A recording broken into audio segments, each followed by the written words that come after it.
have a question about who Wafest is supposed to center. Like, is the priority women or is the priority men? Because we're talking about how we need to be bringing in progressive men or whatever it is, but why should it be the obligation of the oppressed to educate the oppressor? Like, why? And why are you the one who's been talking for the most time? Like, who is the festival for? Because, like, when you're talking as a man to an all-woman audience about how apparently other men who are apparently not you are doing the oppressing, like who are we centering actually in terms of our feminist strategy? Because, like, you know, there's already a debate whether or not men can really be feminists or if they're always going to be feminist allies. It's like, as a one point. And then second point, like, is it women artists or is it women in the society that we're trying to target? And if so, who should carry the burden of that? Like, theoretically, shouldn't, like, if it's like about women artists, then it's about ensuring that women artists are having a platform. Or is it about education, in which case, shouldn't the progressive men be the ones talking to the other men about how we don't want to be bothered? I actually believe it when a man is saying it.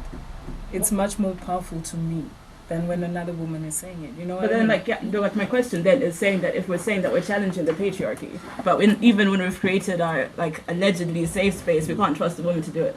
Like, no, it's like, not about trust. No, but like my thing is like I get that you would have assigned them, but let's just think about the audience. The makeup of the audience is what? Women, right? And we all believe that generally women can think, yes? But why would you, like, it's just this, like as a general point, like when you're creating a safe space, but and I'm actually picking on this because you've stated you're a feminist organization, so I'm having it actually comes down to your feminist principles. How do you create a safe space, yeah, where you then center a voice that's supposed to be external to the safe space? Like, if you claim you're a feminist organization and we're saying that we've created a safe space, then why do you have an ally who is centered over the people who are allegedly at the margins? Okay, I want to comment on what you're speaking about. I feel it's something that's actually an important aspect we should focus on as Wafest. Other women who look down upon other women. Not only the men, but as a woman right now, if I'm doing something, the other women want to like pull you down. So I think that's something we have to address. Besides the men being the ones doing all the bad stuff most of the time, I think as women, we also need to help each other. We need to go out there into the communities and discuss these issues. Because some of the oppressors are actually women themselves. Are we not sounding a bit discriminatory if we say men can't champion women's issues? And are we labeling men as all men being patriarchal? Oh, okay, by saying, fun bit. are we saying, we sort of labeling men in the same group? But no, okay, so have you ever heard the hashtag not all men? So every single time somebody comes out with something like, men are 99.99% of rapists, and the people goes, not all men!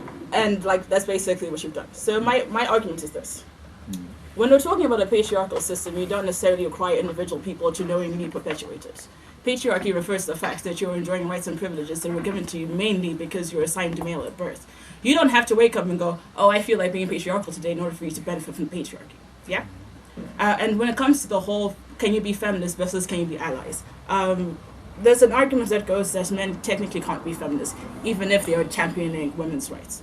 And that's why there's a difference between being like a gender like person, like if you're interested in gender equality and that kind of stuff, and being feminist, because feminism is political, gender equality is basically comes down to like technical things like gender balance in parliament.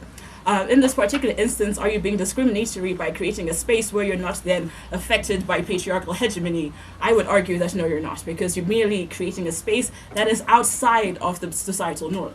So if the societal norm is like patriarchy, and you're saying, I'd like to not have patriarchy here, me excluding you on the basis that you potentially, actually by potentially, I'm just trying to be polite, but really, you definitely benefit from the patriarchy. It was not then kind of discriminatory. It's in the same way that you can be like, well, can black people be racist to white people? Now, whilst black people can be prejudicial to white people, they cannot technically be racist, because in order for us to be an ism, there has to be an entire system that perpetuates this and supports it. So in terms of whether or not I can be prejudiced towards you on the basis of your gender, yes, I can. But can I be discriminatory to you on the basis of your gender? No, I cannot, because I do not have the systemic clout that supports it.